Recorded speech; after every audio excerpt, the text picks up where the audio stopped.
I am Ella, 28 years old. My favorite things are white rice, rice balls, and just rice. Yes, I am a slightly chubby new mother who loves rice with all her heart. I've loved white rice since I was a child, and my mother used to be amazed when I told her that I ate rice from morning to night. My love for rice knows no boundaries. And I even went on a study at a university in the food industry to develop delicious recipes that will go well with rice. It was there I met my current husband, Daniel. We were in the same class, and I was thrilled when he told me that he was a rice farmer. I was born and raised in the city, and didn't know anyone who was a rice farmer. He came to the city because he didn't like the fact that his family was a farmer in the countryside. He seemed to be inspired by my love of rice, and the fact that I ate it so deliciously every day. After graduation, I followed him back to the countryside to take over the farmhouse, and 2 years later, we got married. Now I work as a dietitian at a nursing home, and I'm always helping with the rice planting and harvesting. The eldest son, who had moved to the city saying he would not take over the family business, came back with a prospective wife, and my in-laws were in a frenzy. Moreover, my husband. If Ella hadn't been smiling so broadly and chomping down on rice balls at that moment, I wouldn't have had any intention of taking over the farm. Would say that, so I am worshipped like a goddess in my in-laws' house.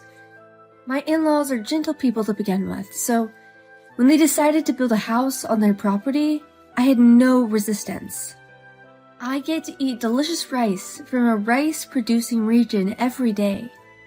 My husband and in-laws would not have gone out of business. It was a win-win situation, and we were enjoying our home very much. Our long-awaited first child was born. It was a boy, and we named him Jack. Since there is still a strong sense in our community that the firstborn son has to be the heir of the family, my in-laws, relatives, and neighbors were all overjoyed. Having my beloved husband's child and being blessed by so many people made my days the happiest of my life. My son, who was loved by everyone around me, turned 4 months old, so I decided to go to the health center for a checkup. I was surrounded by babies the same age as my son, and I was excited to think that one day children would become friends with Jack. As I waited for my turn to see the doctor, chatting happily with the kind-looking mother sitting next to me, I suddenly heard a voice above my head. "Where did you buy those luxury brand clothes?" "What?" I looked up towards the voice and saw a woman with long hair looking down at me and my son. I was puzzled by this sudden question without any form of greeting, but she seemed to be the same new mother and answered with a smile. "Well, my mother-in-law bought it for me, so I don't know." She wiggled her thin eyebrows at my answer. "Wow, your mother-in-law dictates what you wear? That must be tough." "What? Really?" I did hear about a friend of mine who was having trouble with her mother-in-law buying clothes for her, but I was grateful because I'm not that particular and my mother-in-law has good taste. I didn't even know these clothes were a luxury brand in the first place. I felt uncomfortable as she stared at me with her eyes as if she was trying to decide what to wear. I was wondering whether I should leave my seat by pretending to change a diaper when she said to me, "I'll take those clothes off your hand." "What?" I was so confused I didn't know what she meant, but she started to take off my son's clothes. Hey, what are you doing?" She was blatantly miffed when I hurriedly picked up my son into my arms. "You don't want the clothes your mother-in-law bought for you, so I'm gonna take them." "Huh? No thanks. In the first place, if I give you the clothes he's wearing now, what is my son supposed to wear home? Why don't you just wrap a towel around him and go home? Don't worry, it's not that cold today." No way am I doing that. She was saying something crazy as if it was a matter of course, and my head was in a turmoil. Still, I tried my best to protect my son from getting hurt. "Maria, what's wrong?" A public health nurse, hearing the commotion, came between us with calm movements. "If there's anything bothering you, I'm here to listen. Please, come this way." The nurse gently but firmly led her to another room. Maria, as she was called, clicked her tongue and was taken away by the nurse. "Are you okay?" Yes. The woman next to me, whom I had been having a friendly conversation with earlier, looked at me with concern. Apparently, she had brought that nurse to the scene, and I thanked the woman. I wiped away a cold sweat, thinking about the crazy people in this world. The next day, when I thought such an unpleasant thing would never happen... Huh? What's wrong, Ella?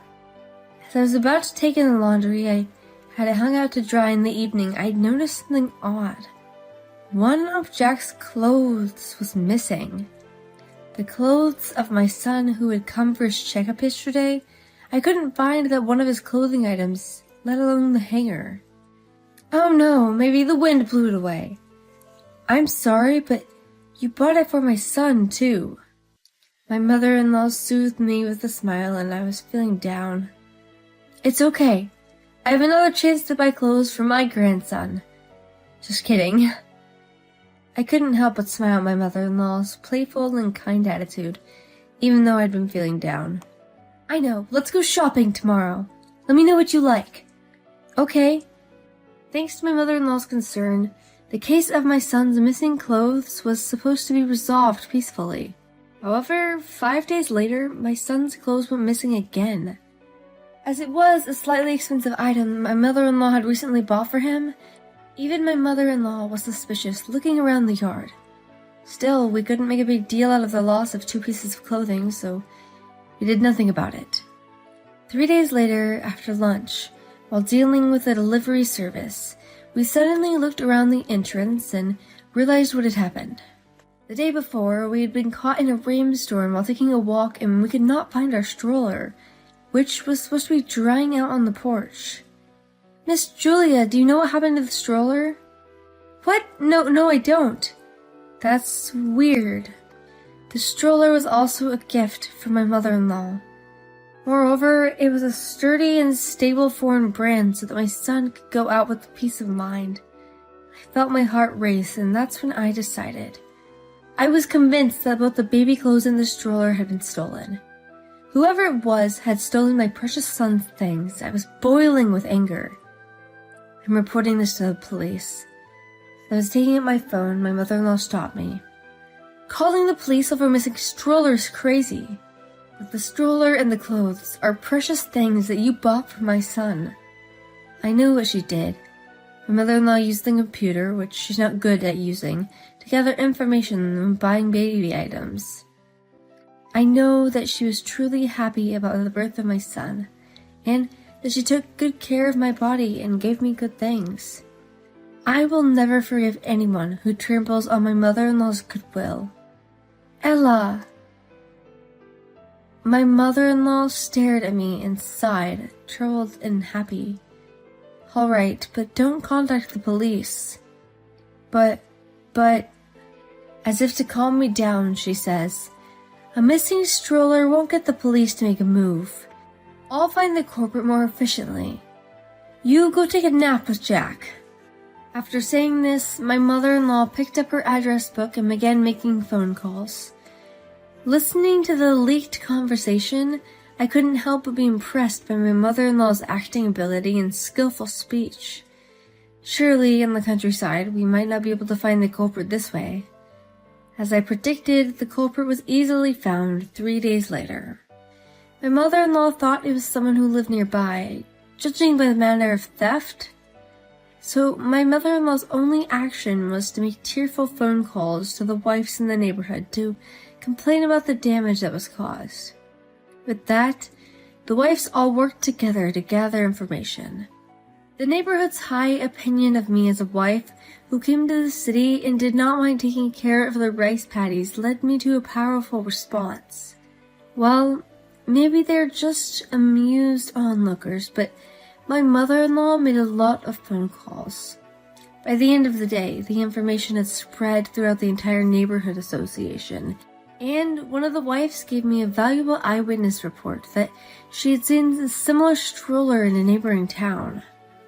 Based on this information, we questioned the farmer's wife, who lived in the next town, and she admitted to the crime. The network in the countryside is quite frightening. I was then surprised by a woman who visited our house with a baby stroller accompanied by her husband. She was the woman who had tried to rip off my son's clothes at his 4-month checkup. Apparently, she had followed me home after the checkup while pushing the stroller. I was shocked by the abnormality of being obsessed with someone you have only spoken to once, and horrified at the fact that such a person knew about our house. Her husband was trying his best to apologize, but she was looking as if she were flustered. Did you steal the clothes too? Hey, you even stole clothes? Her husband is pale, but she doesn't even change her expression. What? I only took it because she looked like she didn't want it, she said. Of course I want them. The clothes and the stroller are precious things given to me by my mother-in-law. I don't like that kind of attitude. Huh? She stared at me with hatred in her dead eyes until a moment ago. You're so obsessed with your mother-in-law. You live with her in the countryside because you're poor, aren't you? Don't you have any pride? Huh? My mother-in-law put her hand on my shoulder. I was about to start a fight with her because of her rude attitude. Please, take that stroller home. I will buy a new one for my grandson. I will forward you the bill, she says. What? I brought it all the way here. What are you talking about? Ignoring her rant, my mother-in-law spoke to Maria's husband. Sir, your wife seems to have very sticky fingers. This isn't the first time she's stolen something, is it? What?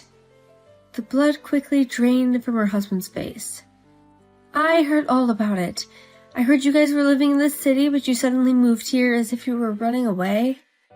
My mother-in-law pointed out a definite fact. Oh no. Her face also turned bloodthirsty. You thought that in the countryside, people would forgive you for a little indiscretion, didn't you? But you know the countryside is scary. Prepare yourself. The two of them were blandly flabbergasted by my mother-in-law, who approached them quietly and unobtrusively, but without averting her eyes, and ran off as if to get away. Miss Julia, how much do you know about the couple? I asked my mother-in-law. She said she quit her part-time job before coming in here because of her pregnancy, but was fired for skimming money from the co-workers in the cash register. She said something she did similar at her husband's company's house and moved away to escape. I heard that her pregnancy was real and she didn't turn herself into the police of the warmth of the people around her. I wonder what will happen to her in the future, since she caused such a commotion in such rural areas. I see. It is really scary in the countryside, where you get so much information in just 3 days. My mother-in-law laughed bitterly, and I returned a small smile. I swore from the bottom of my heart I would never do anything bad. As my mother-in-law had read, she had been misbehaving in many places. People who found out that we had been looted again to come forward and say that they have also been victims of stealing. Each one may be trivial, but the fact remains that she did a lot of evil deeds. Maria's mother-in-law and husband went around apologizing, bowing their heads to everyone. However, she stayed at home and showed no remorse for her wrongdoings. Because of that attitude, the people around her were looking away from her, as if the house was built by an unbelievable wife. It seems that her mother-in-law paid for almost half the cost of what she had done in that town, and when she came to the countryside, she had become a better person. They are disgusted that she came to the countryside and repeatedly did her misdeeds without any apology. I guess Maria's mother-in-law could not stand being ostracized by her neighbors. If you don't divorce your wife, I will give all the inheritance of the house to your brother. She gave Maria's husband, her eldest son, an ultimatum. The husband, who had completely been fed up with his wife, was encouraged by the ultimatum and immediately decided to divorce her. Of course, Maria did not agree with it. One day, about a month after the stroller fiasco, she stormed into our house with an angry face and made steam come out of her head. "Hey, I'm getting a divorce because of you. My son has been taken away from me by my husband and his mother, and you're taking the blame." As I happened to be home alone, I was against her sniving and blaming me, and calmly replied to her words. "You deserved it. Grapes, chicken eggs, watermelons. The damage of various farmers was all you're doing. It's better for a child to grow up without a problematic mother like you." What is wrong with you? There are so many crops out there, it wouldn't be a problem if I took a little bit of it. I thought the country people were more open-minded. What happened to the spirit of mutual help? This woman is crazy. Have you ever done anything to help others or anything else that would make people grateful? Ugh. In the first place, how can you be allowed to steal the crops that have been carefully nurtured like your own child? The same goes for your baby products. They were bought with money that my mother-in-law obtained through the hard work. What? You're acting like a good girl. It's disgusting. I don't care if you find me disgusting. Just smile and be serious, and you'll get a full meal of delicious rice. It's great. Wow, you're finally showing your true colors. Just when she smiled that snickering smile. "That's fine," a voice behind her said. "What?" Before I knew it, my mother-in-law, who had returned from working in the fields, came up next to me and laughed at her. "It's a blessing to be a rice farmer, and I have a woman who fell in love with our rice and came to marry my son. It's great to have a wife who smiles and helps out in the rice paddies and happily eats her rice. But it's much, much better than a wife like you who only knows how to steal. Ugh. Now why don't you go back to the city you love so much? Or should I call the police?" What? I guess she was so shocked that the bond between me and my mother-in-law was so strong, and it completely overturned her outlook on life. She ran away screaming like a child. Oh, I hope she doesn't ever come back here again. I remember my line earlier about being able to eat a full meal of delicious rice while praying that she would never go back. Oh, no, of course. I wasn't just attracted by the rice, you know. I married my husband because I love him too, you know. After the rice, right? I look at my understanding, kind mother-in-law and laugh. The watered rice fields were sparkling in the spring sunlight. My mother-in-law was furious at Maria's unrepentant behavior when she stormed into her house after that. She demanded an immediate lump sum refund of the damage payment she had taken on her shoulders. Naturally, Mia was unable to repay the money, and her flamboyant and confident appearance from the line we first met was just a shadow of her former self. She left the town with shaggy hair and tattered clothes. She would probably end up living a life of debauchery, working in some bar somewhere in the middle of nowhere. 5 months have passed since then, and it is time to take our son, who gradually switched from baby food to regular food. The rice that Daddy made is delicious, isn't it? Mama. Yes, nothing beats fresh rice. Dada. My husband, who was eating next to me, laughed as I chatted with my son while feeding him porridge. Jack is gonna grow up to be a rice lover, isn't he? Of course. He's a happy child who always loved delicious rice by his side. Both my mother-in-law and father-in-law look at us with smiles. Surrounded by my favorite rice and a kind family, I am full of happiness.